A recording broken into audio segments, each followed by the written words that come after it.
Good morning and welcome back to the Broadcast Retirement Network.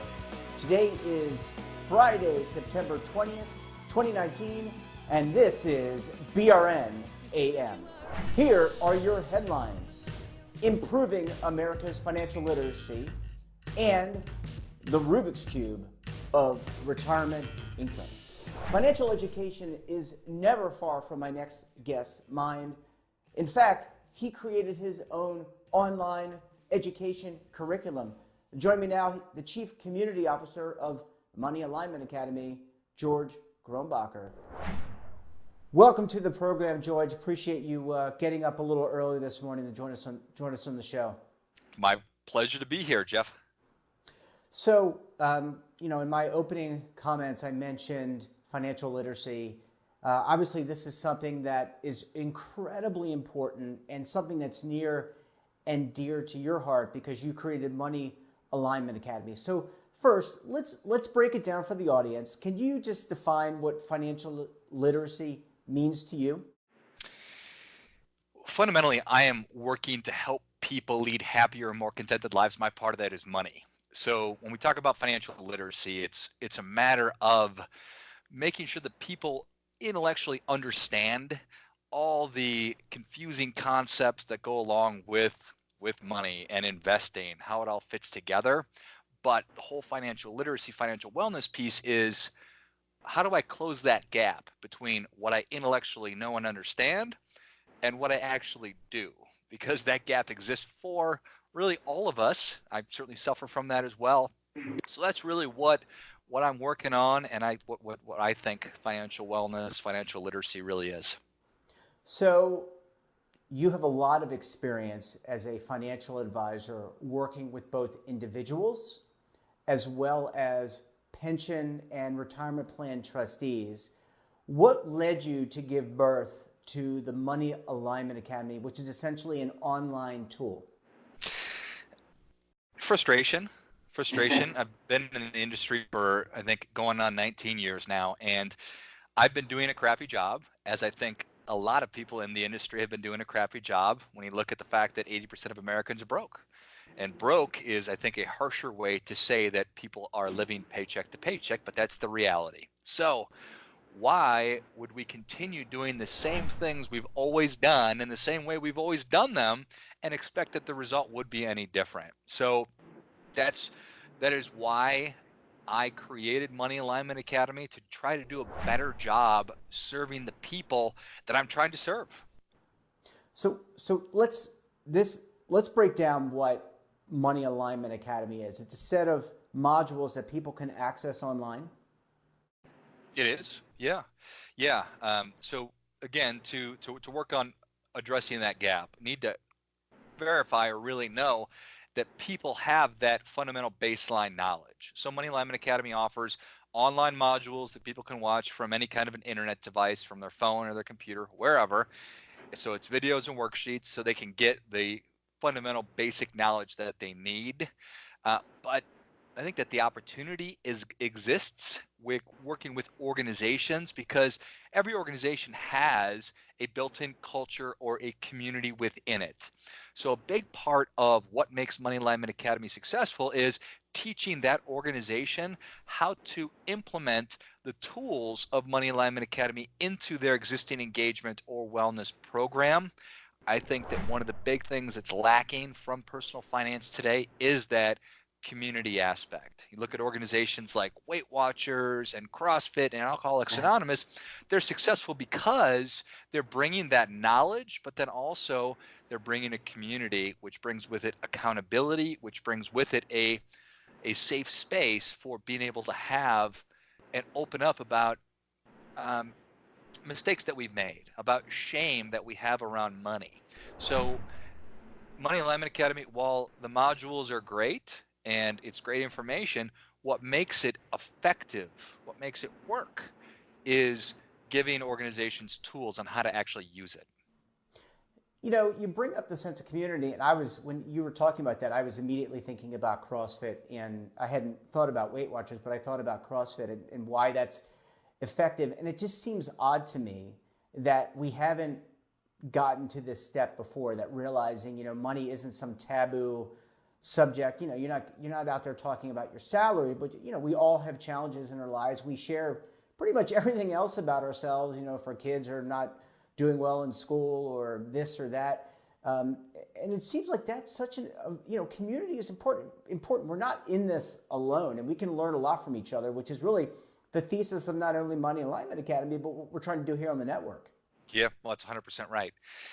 People are more disconnected and frankly lonely and fragmented than we ever have been before. There was some horrible study that 20% of millennials say that they don't have any close friends or any friends at all. I was talking to my wife about that. I said, you know what? In 10 years, I bet that number is going to be twice what it is today, because the internet, while it's connecting us, is bringing us further apart. So the more we can bring people together in an environment where we are comfortable making mistakes and talking about the mistakes that we've made and being supportive and caring, I don't care if it's money or sex or problems with relationships or whatever. That's how real change is going to happen.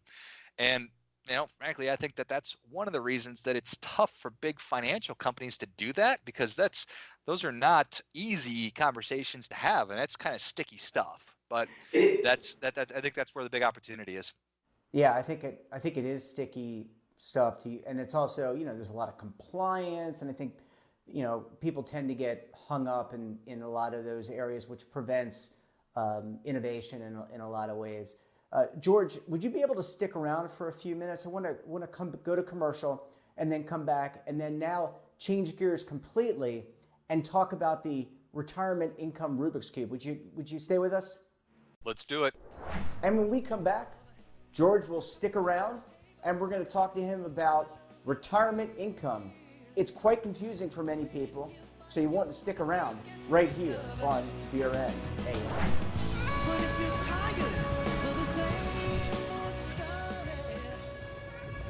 Imagine a new television network that will make you richer, healthier, and in control of your financial future.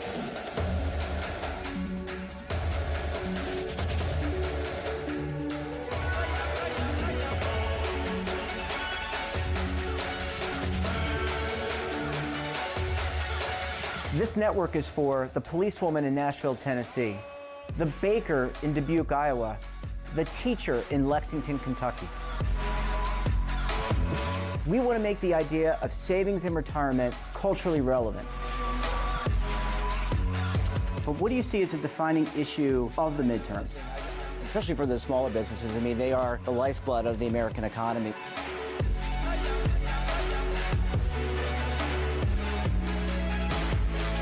Featuring exclusive interviews, current affairs, and docuseries. 33 years old, you retired early. The philosophy is money only matters if it helps you live a life that you love. But you got to start thinking about retirement as soon as you get in. The Broadcast Retirement Network will drive very high engagement with premium partnerships. So this isn't retirement and savings for your parents or grandparents. This is for all Americans. And we're going to change the way you think about money.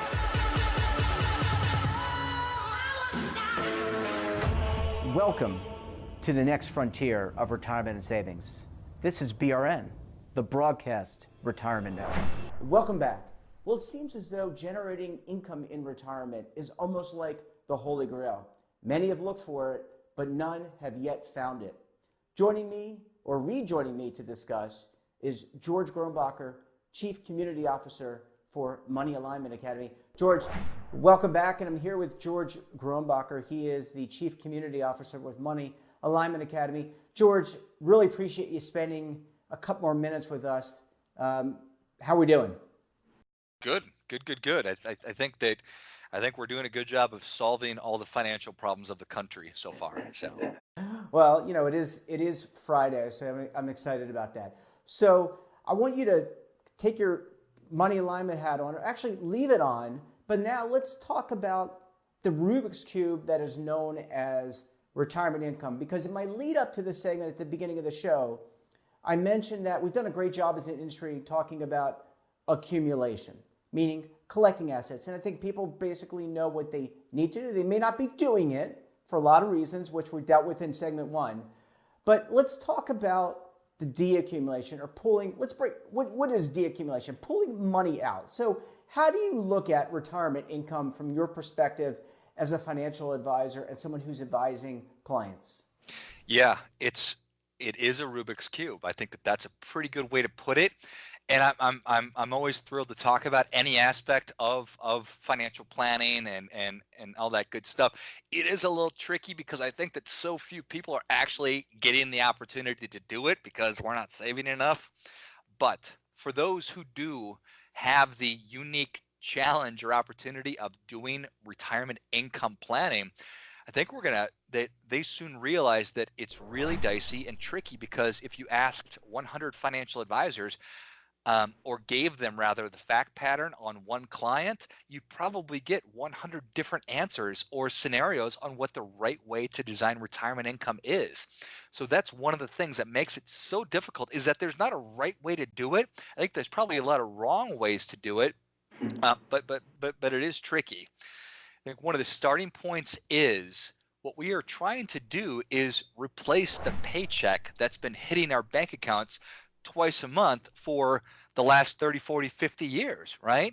And I think that that's such an important thing to think about, is how do we recreate or just keep that paycheck going?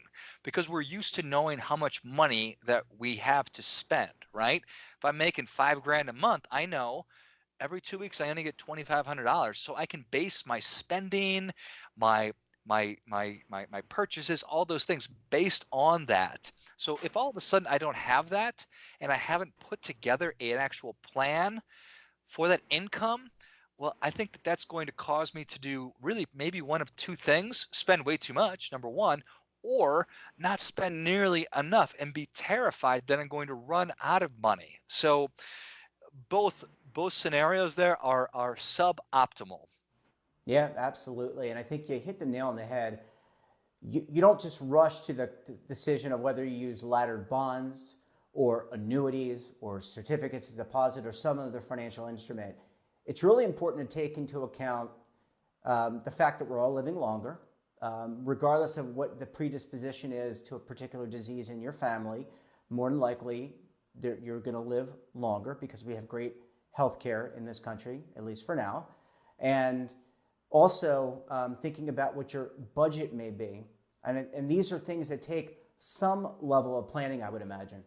Yeah, I think with that question, cash flow is the starting point for designing the retirement income picture. So understanding exactly what your expenses are going to be, or at least trying to know what those are going to be pre-retirement and then post-retirement, you need to know what that is. And I think fundamentally, if you can get guaranteed income to cover those fixed expenses, that's the starting point. And when I say guaranteed income, Social Security is guaranteed income. If you think that the government's going to be around, then that's a guarantee. If you're fortunate to have a pension, that's going to be a guarantee. How else you get guaranteed income? There are annuity products out there that are actually guaranteed lifetime income. So once you get to that number, if it's, I know that I'm going to have $2,000 of recurring monthly expenses, you need to be able to get, I think, or at least do your best, $2,000 of guaranteed income, either in the form of Social Security, a pension, some kind of an annuity product. And what's good about those things, knowing that it's guaranteed, is it's going to last for as long as you need it to. You're talking about longevity. That's the biggest risk that we face in retirement, is if I live to 100 years old, but my money only lives to 75, well, that's not good. Let me ask you about the word annuity in our lexicon. For whatever reason, when you look at surveys, people want guaranteed income in retirement, right? They want almost like a pension check. And obviously very difficult to replicate. But when you put up the word annuity, all of a sudden people think of lockups. They think of financial instruments they may or may not understand, and they completely push that away from the table. Do you think the word annuity, at least in current day, is a little bit more acceptable? Are people thinking more about fixed annuities, variable annuities as financial instruments? Or is there still that mentality where, I'm not really into some of the fees and the non-transparency that people presume exists? Yeah, well, I'm definitely not into that stuff either. I'm not in opaque financial products. I'm not into complicated financial products.